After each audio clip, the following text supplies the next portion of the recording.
Gjatë një interviste, Rabea Shahini, bashkëshortja e Mirit, ka folur më shumë lidhur me lojën e tij në Big Brother VIP 5, por po ashtu ka sqaruar dhe disa keqkuptime që kanë qarkulluar në media për martesën e tyre. Ka pasur momente që është të konceptuar nga disa njerëz sikur marrëdhënia juaj u vu në dyshim.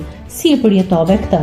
Rabea Shahini: Unë jam mësuar nga politika që shprehen shumë gjëra që nuk janë gjithmonë të vërteta.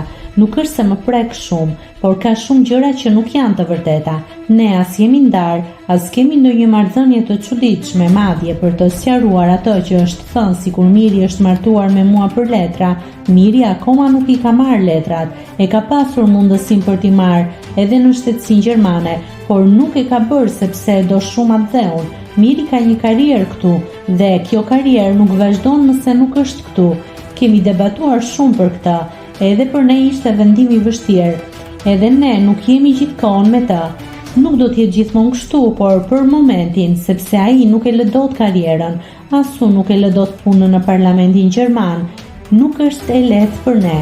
Është sakrificë për ne, veçanërisht për Mirin, se ai e do shumë vajzën e tij. Nuk është e thjeshtë të mos jesh gjithkohon me të. Miri dhe vajza ngjajnë shumë si karakter. Kanë ca rituale të përbashkëta, ata vdesin të bëjnë shopping. Shojnë në përdyqane, luajnë, rinë shtrirë në koltuk në të njëjtin pozicion madje, edhe flen njësoj. Një ditë e çova televizorin te Big Brother VIP dhe Miri ishte në gjumë akoma. Shkova te dhoma e gjumit dhe pash edhe vajzën, po flinte po në të njëjtin pozicion. Nëse klikoni mbi butonin subscribe, do t'ju shfaqen të gjitha publikimet tona. Ju ftoj t'i bëni subscribe kanalit, të pëlqeni videot dhe të lini komentin tuaj.